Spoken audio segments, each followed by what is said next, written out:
What's going on, everybody? JT here, and while I was editing this most recent video I'm about to put out right now about Community Day, suddenly Pokemon Go just decided to drop some huge news regarding Celebi, so let's get into that. Track down the mythical Pokemon Celebi in new special research. Trainers, Professor Willow needs your help once again. It seems like he's been tracking the mythical Pokemon Celebi, which has mysteriously appeared somewhere nearby. Can you help him locate the time travel Pokemon? Prepare yourself for August 20th when the special research becomes available worldwide. I'm assuming 1 p.m. Pacific Standard Time is when this is going to go live, so like 4 p.m. for me. Along the way to discovering Celebi's time-shifting nature, you'll encounter tasks that will test your skills as a trainer. Complete tasks to gain XP, receive useful items, and then even encounter certain Pokemon on your journey. You can begin completing special research on Celebi at any time as long as you've done the third group of tasks related to the special research on Mew, and actively finish tasks related to both at your own pace. So that's good for you, all of you who don't have your Mew yet. You can start working on Celebi if you like, but you're also not going to lose the chance of getting Mew. Like, it's going to be like 2 tiers. You'll have your Mew quest and your Celebi quest, so no worries about accidentally, like, losing out or anything like that. For those of you who've already completed the exclusive Pokemon Go Fest special research and have obtained the time travel Pokemon, completing the new special research will earn you a new bounty of candy to power up your Celebi. So, I guess I get it because, you know, some people would, like, complain that people had more than one Celebi or something like that, but I'm a little bummed out about that because my Celebi wasn't that great. I'm still happy I got it, and I mean, I'm glad I'm gonna get candy so I don't have to waste rare candy on it, but at the same time, I was kind of hoping for a second chance on that Celebi, but whatever, can't really complain about that. The presence of Celebi has also drawn out the appearance of more Pokemon originally discovered in the Johto region. Plus, field research relating to Pokemon discovered in the Johto region will become available throughout this special time. So go into the Johto Spirit and get ready for a new adventure. So I'm very excited for this because I haven't seen a Snubbull, period, except for through research, and those have been very rare, so I'm very happy to say that if we get cloudy weather, which Florida gets quite often, we might actually start seeing Snubbulls, which will be phenomenal. And also, Houndours are also going to be everywhere, so those are more shiny chances for me, so that's what I'm most excited about. But, again, I don't know how good they're going to make it. Hopefully they make it pretty good, but we'll see. Can't wait to show your love for the Johto region. A new Celebi t-shirt is now available for free in the Style Shop. That's cool. Plus, Pokemon Heart Gold and Pokemon Soul Silver trainer avatar items are also available in the Style Shop, featuring outfits that unlock during your Johto Medal progress. So, I'm going to get all those real quick, so we'll take a look at those in a second. Prepare yourselves to get out there and complete this exciting special research, trainers. Stay safe and happy exploring, the Pokemon Go team. So at this moment, I don't see the Celebi shirt anywhere in here, so I don't know what they meant by, like, right now, because I'm not seeing it, but maybe it's because, like, it needs to go through a patch or something, because I've reloaded the game a few times and I haven't seen it. But if we do get it by the time I'm done editing, I'll throw it in right here. So, all in all, pretty cool news for all you guys. I'm very happy for y'all that you're all gonna get your special Celebis. I'm a little sad that, unfortunately, we're not getting a second one for the people who went to Go Fest, because I always kind of thought that those kind of events were where you'd get, like, something a little bit special, and then you could get what everybody else got, because, you know, that's usually how these things go, but I understand the reasoning for it. I'm sure that they don't want everybody to be, like, complaining, like, why did they get 2 when we only got 1? I totally get it, so, you know, no big deal there. Again, really can't complain. Getting a ton of extra candies so I don't have to waste any rare candies is really nice, so yeah, can't complain at all. But yeah, so let's go back to the video I had planned, which is all about Chikorita Community Day and possible future Community Days, so yeah, let's do that.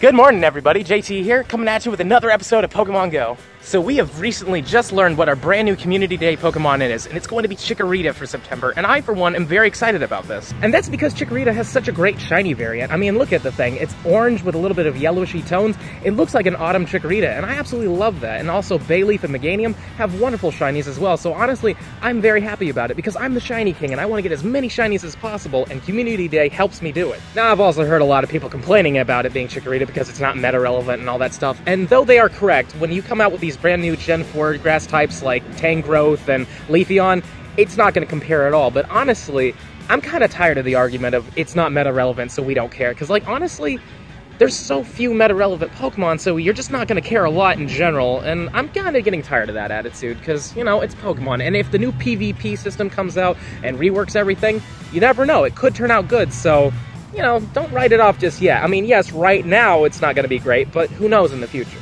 So besides the abundance of Chikoritas that are just going to be everywhere, we're also going to be getting ourselves 3 times catch EXP bonus for each catch. I love that because, I mean, I like EXP. I don't really care too much now that I'm 40, but you know, it's always good to see that number go up a little bit, so I'm kind of excited for that. Obviously, we're going to get the 3-hour lures, and of course, they haven't told us what the new move is. Some people have been predicting that's going to be Frenzy Plant, which would be cool, but at the same time, I kind of want it to be something slightly different, like maybe Magical Leaf or something that hasn't been put in the game yet. And, you know, honestly, again, since it's not meta relevant, it won't really matter, but it's cool to have, like, a trophy, like shiny with that special move, you know what I mean?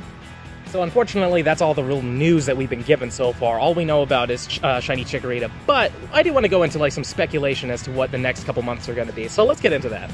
So I'm really thinking during October's Community Day, we're going to get shiny Ghastly, because it just makes sense. I mean, I'm also thinking we're going to definitely get a Ghost event again, like we did the last 2 years, but, you know, just think about it. Like, what's the perfect October Pokemon for Community Day? And honestly, I can only really think of Ghastly, because we want to get ourselves a nice, like, legacy move one. Like, what if we could get ourselves a legacy move Gengar, like maybe Shadow Claw, or another really cool Ghost-type move, and I'm really down for it. Plus, shiny Ghastly looks great. It's got the nice blue, gassy form. Shiny Haunter's okay, and shiny Gengar's not great at all. It's really barely noticeable. But I am glad to say shiny Mega Gengar is freaking beautiful. Like, ugh, if we get one of those soon, I'm gonna be very happy. And I know a certain other Gengar gang that'll be very happy about it as well. And I'm thinking for November, it's almost guaranteed to be Cyndaquil, and that's because, well, they've been following the trend so far of Bulbasaur, Charmander, Squirtle, Chikorita, and obviously Cyndaquil would be next. So I'm pretty happy with that. Shiny Cyndaquil through shiny Typhlosion looked pretty good, so I'm happy about that. Again,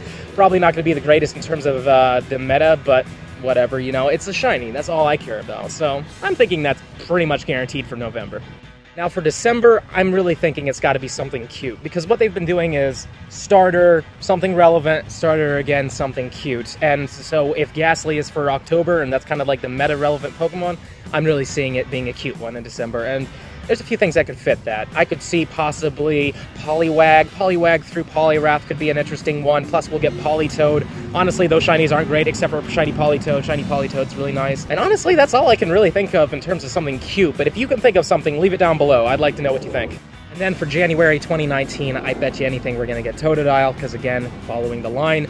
And then I'm starting to think that after that is when we might start to see Gen 3 Community Day Pokemon, because by that point, I really feel like we're going to be getting some Gen 4 Pokemon in this game. Like, whether or not it's just the Gen 4 evolutions plus, like, the first wave of Gen 4, kind of how they did Gen 3, you know, I just feel like that's what's going to happen. So then we might get, you know, Slack Off Community Day, which, again, not a lot of people would be too excited for, but again, it's a shiny for me, so I don't really care. But yeah, I really feel like that's going to happen in 2019 is when we're going to see a lot of Gen 3 Community Days. Not to mention the fact that we're also going to be getting the Gen 3 starters during Community Day if they keep following the line, which also means they need to start throwing Gen 4 out really soon, because once they get through all the way to Mudkip, either they're going to have to cancel it or immediately start doing, like, you know, Turtwig and Chimchar and Piplup, so who knows? I feel like they're going a little slow right now. They might need to start speeding this up. And in other news, my fellow YouTuber friend, Kyler, unfortunately was sick during both Community Days 1 and 2. He did manage to get a few shinies, but on day 2, he unfortunately had to be in the hospital, but I'm very happy to say that he's out of the hospital, and when I see you next, buddy, I got a few shiny Eevees with your names on them, alright? I do feel like I should probably apologize for spitting on your food. It's my bad. I really don't know why I did it, but I just felt like I had to, and now I see I got you so sick, so my bad. This one's on me, okay? And also, unfortunately, another YouTuber buddy of mine, Reese Amazing, accidentally broke her ankle or her foot. I don't know. She like sent us a picture and it looked kind of bad, so I'm very sorry to hear that. But I have to say, though, why did you do it over a spoink? Like, look at this thing. Nobody cares about this. Why would you hurt yourself over this? This thing doesn't matter. But in all seriousness, I do hope for a speedy recovery, because I know that stuff really sucks. You should definitely check out Kyler, Reese Amazing, and PokeGirl7. They all make some great content, all genuine people. I haven't actually met Risa yet, but I'm sure she's a great person. And with all that said, this is going to be the end of the video. If you liked it, please smash that like button, show me some love, subscribe to my channel, hit the little bell icon so you know when I upload, and comment down below. What do you think about all this Community Day stuff? Do you think I'm right on the ball with it? Do you think I'm possibly wrong with my predictions? Let me know. Let me know what you want to see in Community Day, because honestly, I am interested to know what you guys think. And yeah, I'll see you in the next one.